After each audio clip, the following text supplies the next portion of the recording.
like you to investigate the crimes that are being committed against me because,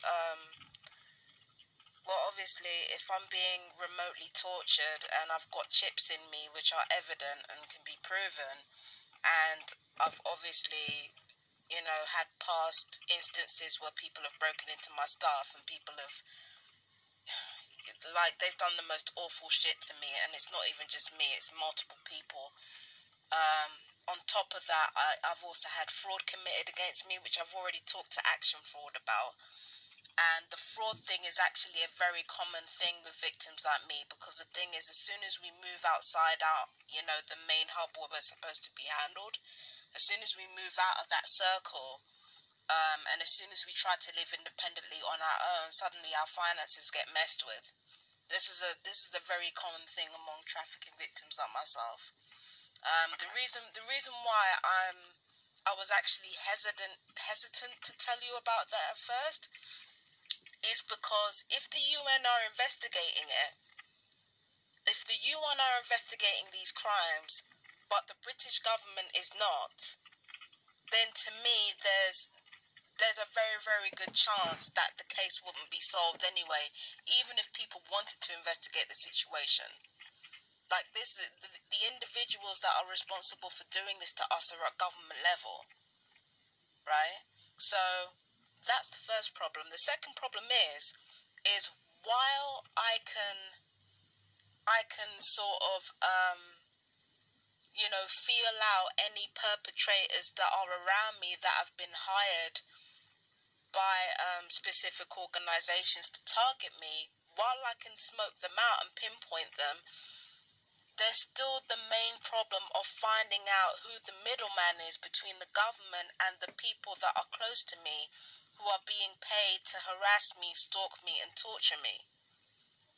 So there's that middle ground where we have to find out who the middle person is, because they're private unlisted companies that we can't find. We know that they're getting supplied by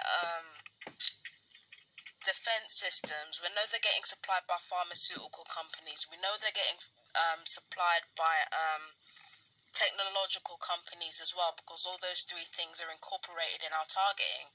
We know that, but we don't know the private companies that are acting as a go-between between the government and the public. So that's why I was actually reluctant in telling you anything, because first of all, I haven't been here very long. So if anybody has been harassing me and trying to get a rise out of me, I don't know it, because it's been so subtle, right? That's the first thing. The second thing is, when it comes to the middlemen in between everything, it's not easy to actually figure out who's doing this, because again, they're private and unlisted, and you could ask specific individuals about who hired them to do it, but the odds are is that the people who are actually doing this to me wouldn't know either. Either they wouldn't know, or because a good chunk of them have a really long criminal rap sheet, they wouldn't be either they wouldn't be able to tell you who hired them, or they couldn't do it for fear that they might be blackmailed into keeping silent. Okay, so Fabienne, what makes you think you're being trafficked? Can you tell me why you think you're being trafficked? Well, it's because of the behaviour of everyone around me. If I wasn't, then, there was an instance where I recorded a conversation between myself and Brent Mind, and it was basically Brent Mind going around in circles, and they threatened to sue me. Now, this is a mental health... Who's Brent Mind, sorry? My former landlords, well, they're relocation agents that acted as a go-between between me and the council. So basically, I got them on tape with the meeting between myself and them, and they threatened to sue me over it. I've got the letter here. That's one instance. There are so many different pieces of evidence.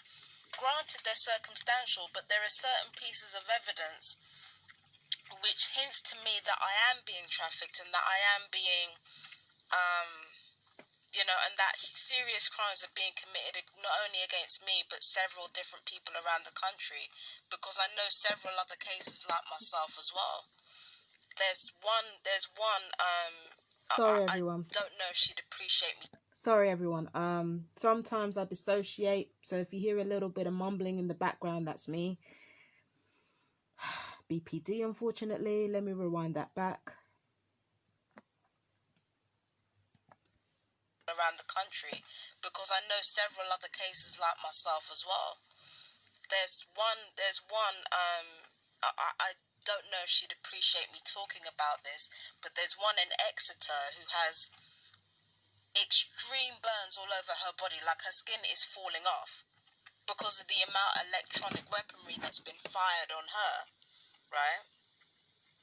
And where she lives, there's like 10 military bases surrounding her. So, like, we're working with very advanced technology that is already being put out now.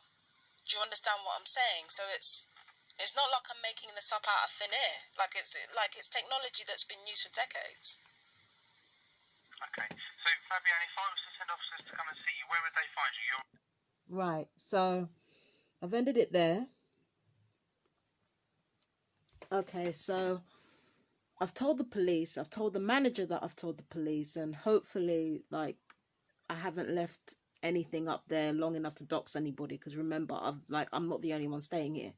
I've got to consider other people as well. So yeah, the police are coming over to see me. I don't know when they're coming over to see me. It'll most likely be when the manager's left. But yeah, I've told them everything.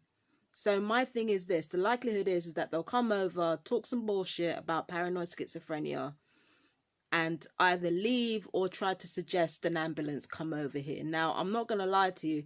The ambulance want to come over here and institutionalize me. That'll save me a hell of a lot of money.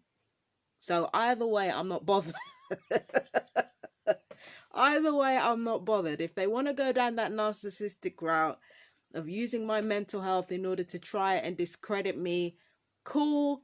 It'll save me the money. And at least then by the time they actually do let me out, you know, I mean, even if fraud is committed against me within that time, it'll be easily proven anyway, because it'll be damn sight more than £50. I can guarantee that. They're going to institutionalize me and they commit fraud in the meantime. It's going to be more than £50, which means at some point the police are going to have to investigate it, or at least they're going to have to pretend to investigate it. So either way, if they want to institutionalize me, try to say that, oh, my mental health is playing a part, or I'm making this up, or I'm delusional. If they want to institutionalize me, fine, it'll save me money. And it will also allow me to save up enough of a deposit for me to actually get a flat on my own without needing any counsel to do it. And you know the PIP is going to continue to pay me anyway on the back of everything that I've been talking about. So it's not even worth worrying about. Not even worth it. So, you know, I don't like this situation, but, you know, lemons, you got to make millions. Yeah, I said what I said. I didn't start right here. Life gives you lemons, you got to make millions, innit? So, let's see what they say. I'm not absolutely positive they're going to investigate it. To be honest, the only reason I even told them was because Action Fraud told me to tell them. But I mean, let's see. Let's see what happens. I mean, all we can do is hope and pray that something good will come out of it. Most likely not, but I'm going to be damned if I'm not going to use the situation to my advantage. Point blank period. So take care. Bye.